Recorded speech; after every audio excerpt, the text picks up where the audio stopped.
Oke, selamat siang semuanya. Selamat siang. Bagaimana kawan hari ini? Baik. Ya, akhirnya puji Tuhan karena kita kembali dipertemukan di kelas fisika kuantum hari ini ya. Oke, sebelum kita memulai perkuliahan kita, marilah kita dengan sejenak kita berdoa menurut ajaran agama dan keyakinan kita masing-masing. Berdoa mulai.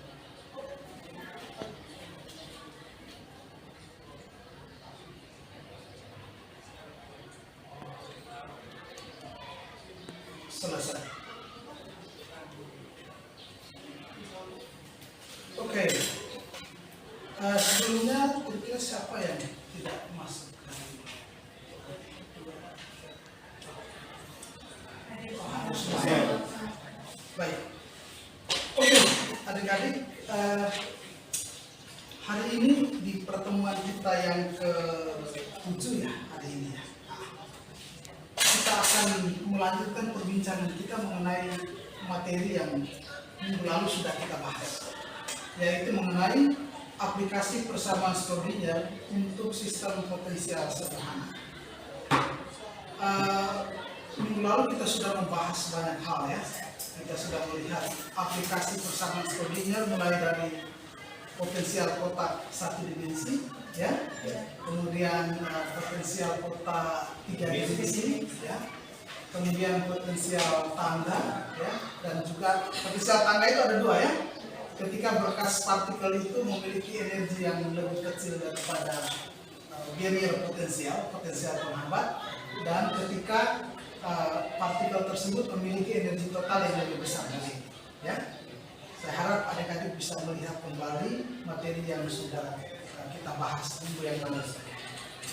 Nah, untuk hari ini kita akan melihat lanjutan dari aplikasi persamaan Schrödinger, tapi potensialnya berupa potensial tanggul. Nah, Anda bisa lihat di gambar di sana potensial tanggul. Saya harus mengatakan begini.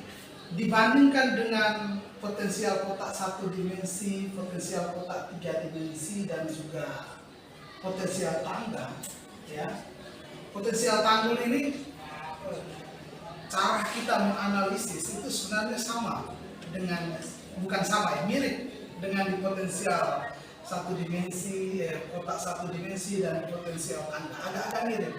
Tetapi untuk potensial tanggul ini, kalau Anda lihat gambarnya sudah seperti begini, ya, mathematically speaking, secara matematis memang dia agak sedikit panjang ya, Nah,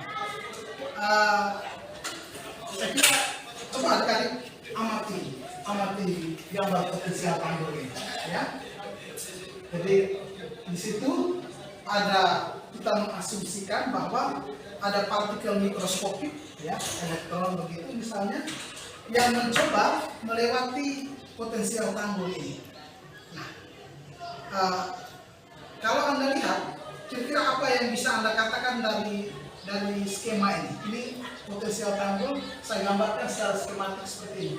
Apa yang bisa Anda katakan dari gambar ini? Yang pertama misalnya, bagaimana terkait dengan energi partikel dengan apa namanya, V0, itu kira-kira seperti apa? Lebih besar atau lebih kecil kalau di skema di atas? Coba lihat juga, lebih besar atau lebih kecil? Bahkan sudah saya tulis lebih kecil ya. Nah, ini Anda lihat, ini lebih kecil dari V0, begitu. Nah, kalau Anda lihat skema ini, sebenarnya kita bisa membagi potensial tanggul ini dalam tiga area. Yang pertama itu di sebelah kiri ini.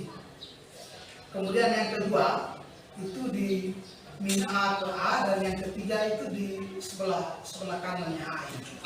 Atau secara matematis, kalau kita mau membagi daerah itu, ya, Anda bisa perhatikan daerah 1 itu untuk X lebih kecil dari min A, ya toh? Nah, kemudian untuk daerah 2, ya, itu X lebih besar dari min A lebih kecil dari A. Kemudian untuk daerah 3 itu ya X lebih besar dari A, atau dengan sebutan lain kalau kita mau A2 maka A lebih besar dari X. Begitu atau salah? A lebih besar dari X atau X lebih besar dari A? X lebih besar dari A, jadi harus ditulis A lebih kecil dari X, kan begitu ya. Nah ini uji fokus namanya. Oke, nah seperti itu. Nah sekarang masing-masing daerah ini potensialnya juga berbeda ya, kalau Anda untuk daerah 1 bagaimana dengan potensialnya? Vx sama dengan apa? Kalau Anda perhatikan skema di atas. No. Good. Vx sama dengan 0. Sedangkan untuk daerah 2 Vx-nya sama dengan V0. Konstan ya. Kemudian untuk daerah 3 sama ya. Vx-nya lebih sama dengan 0. Vx-nya sama dengan 0. Begitu. Nah, pemahaman ini penting karena nanti Anda akan mengaplikasikan persamaan Schrödinger di sini. Jadi setiap kali Anda disajikan tentang aplikasi persamaan Schrödinger, Anda lihat bentuk potensialnya seperti apa. Kemudian Anda identifikasi daerahnya, lalu Anda lihat potensialnya apakah 0 atau apakah punya nilai tertentu. Begitu. Bisa ya? Baik. Kalau Anda sudah bisa mengidentifikasi secara jelas mengenai ini, tinggal dimasukkan persamaan Schrödinger-nya nanti. Oke, sekedar mengingatkan Anda, ini persamaan Schrödinger, kalau bahasa Inggrisnya itu time dependent Schrödinger equation. Artinya persamaan Schrödinger yang masih terikat waktu. Apa itu masih terikat waktu? Ada variabel waktunya. Begitu ya. Minggu lalu kita sudah mencoba membahas panjang lebar ini. Kita sudah menurunkannya sampai kita mendapatkan persamaan ini, ya. Ini time independent Schrödinger equation. Jadi kalau persamaan yang kedua ini itu persamaan Schrödinger bebas waktu namanya. Persamaan Schrödinger bebas waktu. Saya sudah ingatkan minggu lalu bahwa kalau Anda lihat di persamaan Schrödinger yang masih terikat waktu, ya tidak bebas waktu begitu. Ya itu dihadirkan dalam bentuk persamaan partial differential equation ya, persamaan diferensial parsial ya. Sangat tergantung ini di satu dimensi, sangat tergantung pada x dan masih sangat tergantung pada t. Sedangkan time independent Schrödinger equation ini persamaan Schrödinger yang bebas waktu.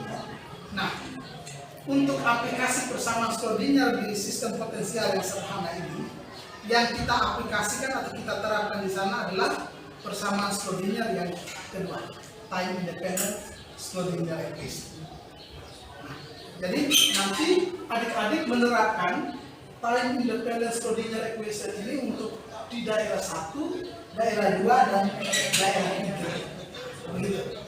Lalu kira-kira apa yang mau kita amati di sana?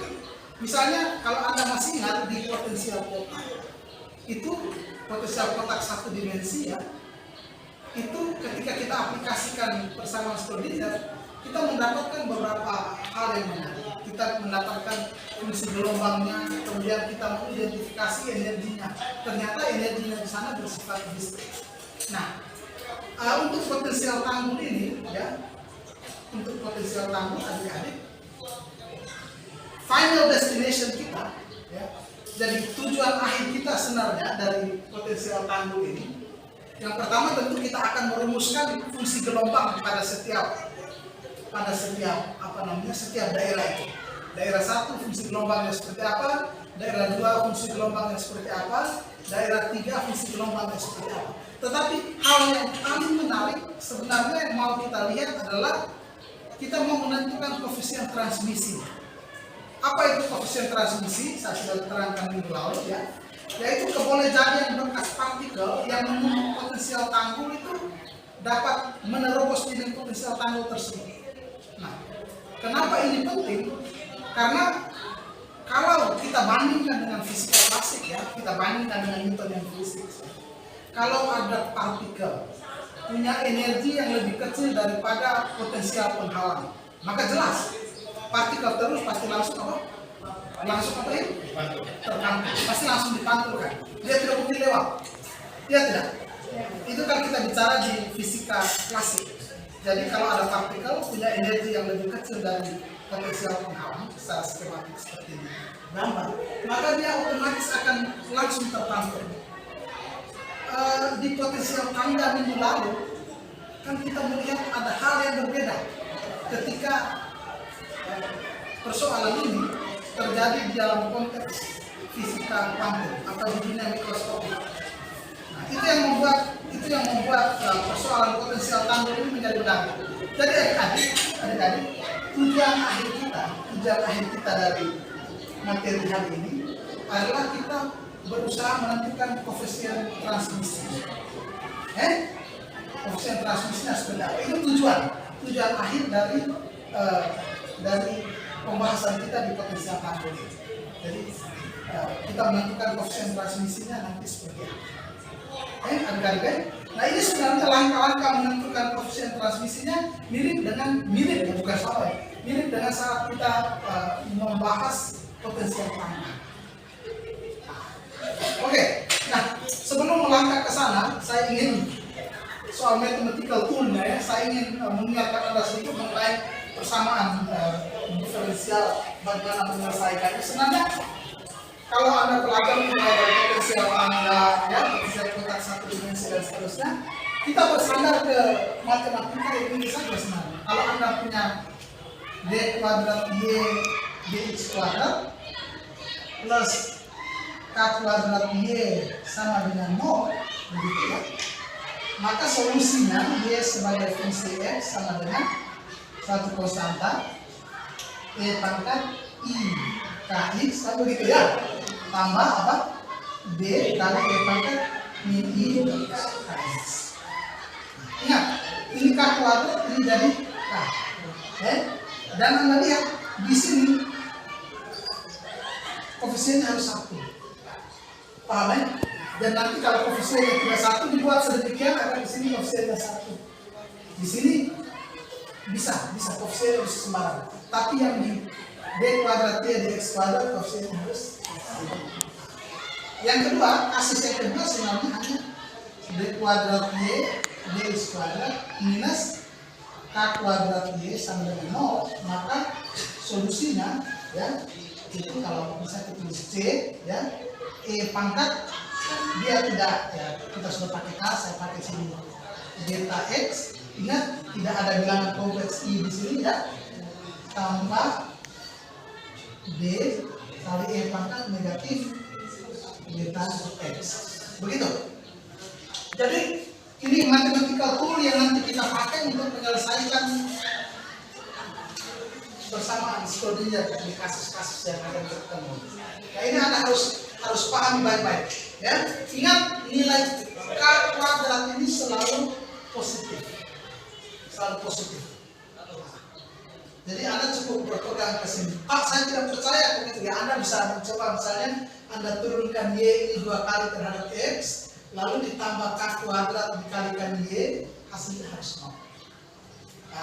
Anda pasti percaya karena kita sudah melewati itu ya. Jadi kalau ini plus, maka di sini bilangan kompleks, ada bilangan kompleks I-nya. Ya. Ini sebenarnya sama dengan Anda tahu ya bahwa e pangkat i theta kan sama dengan cos theta plus i sin theta kan begitu.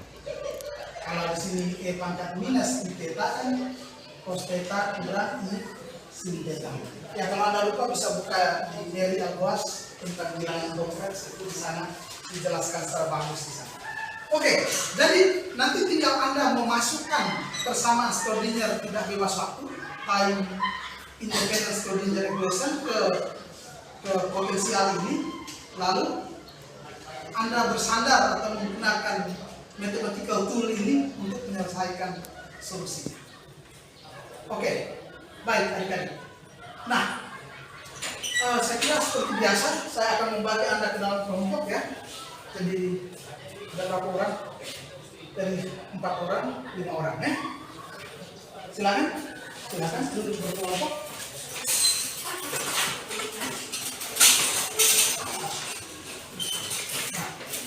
Sambil memperhatikan PowerPoint yang Pak siapkan. Ya, jadi saya mau dari kelompok 1 ya. Ini apa yang besar? Kami. Oh, oke, kelompok 1. Baik, hanya ada 2 kelompok dari kalian kelompok 2. Baik, adik-adik, coba perhatikan skema di ini. Untuk kelompok 1, Anda diharapkan untuk mendiskusikan lalu menentukan fungsi gelombang di daerah 1 dan 2. Ya, dan Anda masukkan persamaan skoordinat di daerah 1, lalu masukkan persamaan skoordinat di daerah 2. Nanti Anda akan mendapatkan fungsi gelombang di daerah 1 dan 2. Katakan saja fungsi di gelombang daerah 1, ya si 1, di daerah 2, si 2. Silakan Anda coba mendiskusikan itu. Sesudah dapat si 1 dan si 2, Anda masukkan syarat kontinuitas di X sama dengan min A. Syarat kontinuitas bagaimana adik-adik? Yang pertama kan apa? Si 1 sama dengan si 2. Ya toh? Kemudian DDX dari si 1 harus sama dengan DDX dari si 2. Ingat, nanti di sini jangan lupa X-nya sama dengan negatif A. Oke, bagaimana kelompok 1 jelas ya? Jelas. Paham ya? Oke. Nah, untuk kelompok 2 sama, mirip ya. Jadi Anda menentukan fungsi gelombang tapi di daerah 2 dan daerah 3. Nanti fungsi gelombang di daerah 2 kita uji sih. Harus sama dan bisa juga ya. Nah, Anda menentukan fungsi gelombang di daerah 2 dan daerah 3. Jadi si 2 dan si 3 ya. Kemudian Anda menentukan masukkan syarat kontinuitas di X sama dengan itu salah. Harusnya di X sama dengan bukan min A tetapi sama dengan A. Ya toh? Ya, X sama dengan A.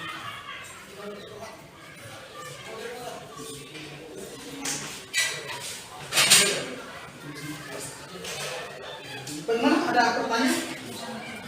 Rika? Jelas? Jelas ya? Oke. Baik. Ya. Silakan diskusikan.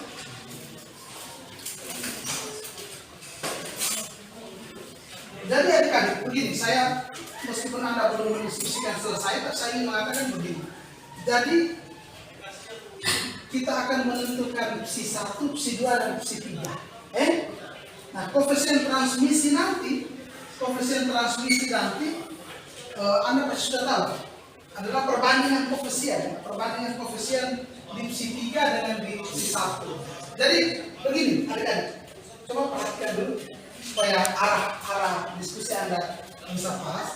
Dari si 1 nanti misalnya kita A kali ini solusinya ya, tambah B kali misalnya ini solusinya, iya tidak? Nah, kita pakai koefisiennya A dengan B, ya. Nanti Anda lihat, Anda identifikasikan nanti ada solusi yang kalau diinterpretasikan secara fisik analog dengan gelombang yang diteruskan atau dipantulkan, kan begitu? Nah, kalau perjanjian kita di potensial tangga waktu itu, kalau dia plus, pangkatnya plus, positif, ya, pangkatnya plus atau positif, berarti beranak ke kanan. Ya, toh? Kalau negatif berarti dipantulkan. Kita pakai yang itu, ya. Nah, tinggal Anda lihat. Nah, kemudian si 2, ya, si 2 juga misalnya C kali solusinya, ya, tambah D kali solusinya, kan begitu. Si 3 juga demikian, ya. Misalnya E kali solusi tambah F kali solusi. Nah, yang menarik nanti saya ingin lihat dari adik-adik adalah kejelian Anda dalam menafsir secara fisis, ya. Secara matematis tentu karena ini persamaan diferensial orde 2, ya, persamaan diferensial orde 2, maka konstantanya harus ada 2. Itu jelas. Ya toh? Karena persamaan diferensial orde 2 kalau Anda integralkan 2 kali, maka konstantanya pasti ada 2. That's clear. Tetapi secara fisik, ya Anda lihat, jangan-jangan misalnya di daerah 3 kan nanti gelombangnya di mana? Apakah ada yang dipantulkan? Apakah tidak? Nah, itu Anda harus menafsir secara fisik. Oke, adik-adik ya? Oke, silakan didiskusikan.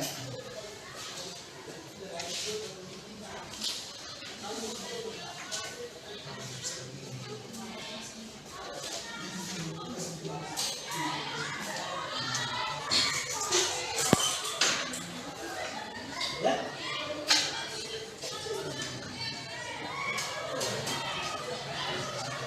Apakah ini masukkan di daerah kalian daerah apa? Daerah. Coba tuliskan bersama sepertinya untuk daerah.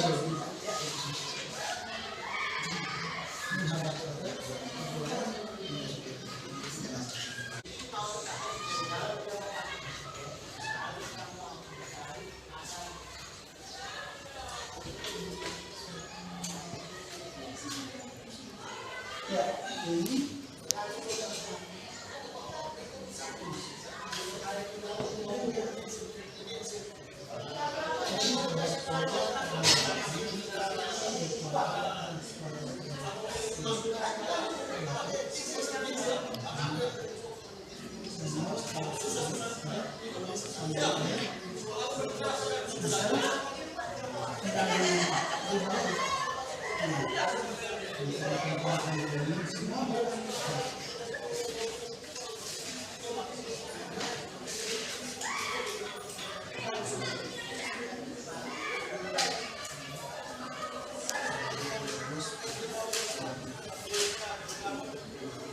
masuk solusinya. Kita lihat ini mengacu ke sini. Kalau usahakan dia demikian supaya dia mengacu ke sini, nanti solusinya seperti ini. Nanti tinggal K-nya, misalnya Anda pakai K, maka K Anda definisikan sebagai apa? Kalau Anda pakai KX, definisi K didefinisikan sesuai dengan keadaan D yang benar.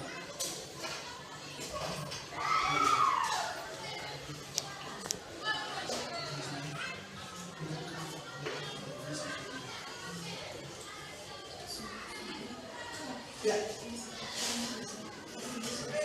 ya, itulah harus dari not ya. Ini tidak ada di sini, tapi ya, yang mau lebih besar ya, berarti kurang E. Ya, teruskan.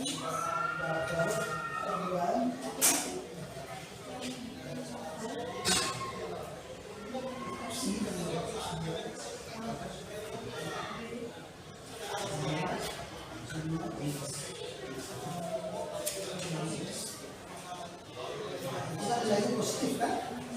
Ini hapus kali ini.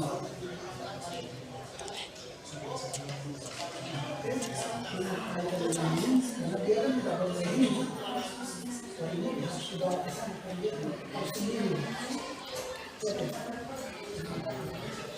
Ini harga sini keduaan. Ini harga yang positif.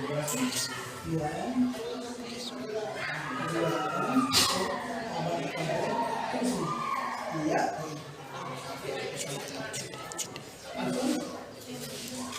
Itulah kita lihat diskusinya.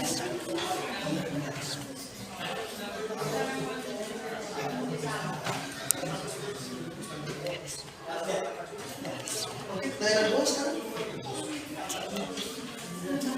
Daerah bawah.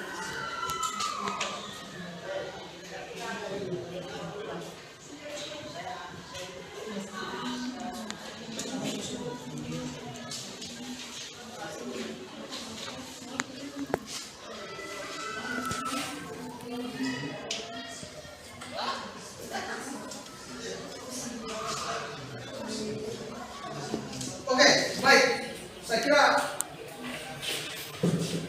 Anda bisa meneruskan diskusi nanti, tetapi mungkin bisa kita bahas ya, nanti kita bahas. Atau yang ini sudah.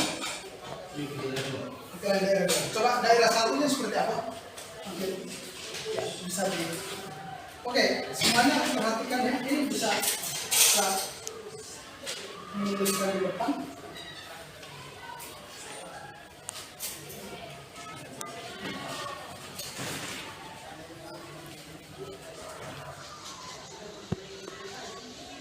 minimal kita lihat cara mengerjakannya seperti apa, nanti Anda bisa lanjutkan sendiri ya.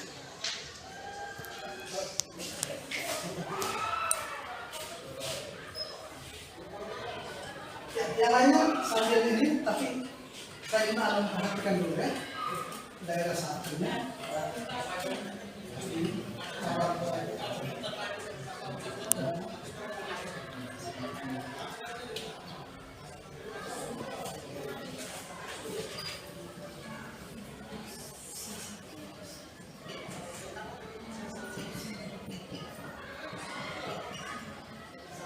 Ya.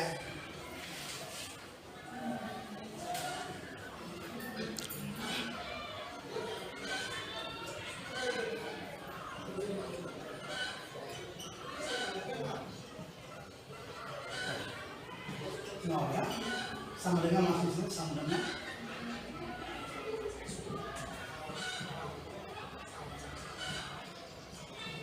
oke. Nah,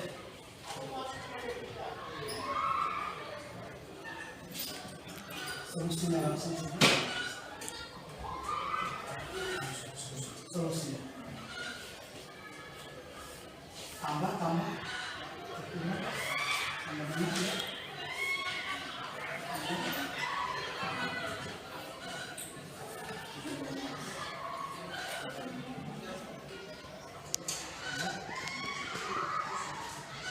Oke, Anda nyatakan kembali.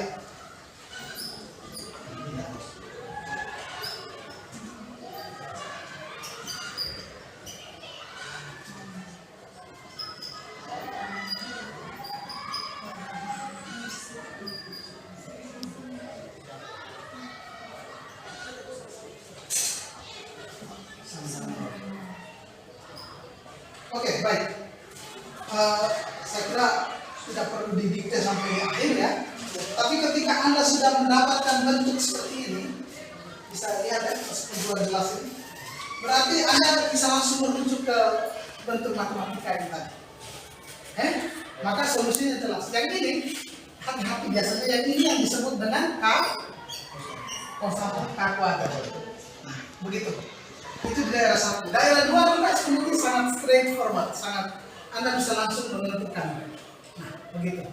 Jadi kalau kita lihat nanti ini untuk tugas ya, tugas yang harus Anda selesaikan nanti. Anda tentukan solusinya di rumah ya. Solusi daerah 1 bagaimana, daerah 2 bagaimana, daerah 3 bagaimana. Itu pertama. Fungsi gelombang pertama. Yang kedua, Anda lihat apakah gelombangnya diteruskan atau dipanturkan. Lihat kondisinya. Misalnya di daerah 3 itu jelas pasti hanya diteruskan. F ya, maka sebenarnya yang dimaksudkan dengan koefisien transmisi itu didefinisikan seperti ini.